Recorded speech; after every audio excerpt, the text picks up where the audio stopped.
was the summer of 1990, and I was just a child, standing at the window, watching tanks roll by. The ochre crisis was well underway. What began as a land dispute over the expansion of a golf course onto a Mohawk burial ground had escalated. The Canadian military was involved, and my small Eastern Ontario hometown was chosen as the base of operations. I had so many questions and so few answers. Growing up in a mixed community of Canada's three solitudes, Indigenous, English, and French, difference was often the source of conflict. The ochre crisis became one of Canada's defining moments, and although I didn't know it at the time, these experiences would also significantly influence me in the years to come. After completing my master's degree, I traveled west to begin my doctorate at the University of Alberta, branching out from my work in cultural history into Indigenous land uses, tourism, and national parks. Parks are often recognized for their ecological integrity, but less so for the cultural values that they also preserve.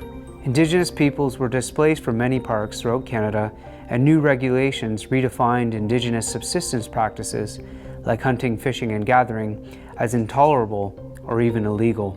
It was while out west, completing my PhD, that I began to work alongside the people of the Nakota First Nations in Morley, Alberta. I wanted to understand the impacts of their displacement from Banff National Park, but also how they negotiated their return.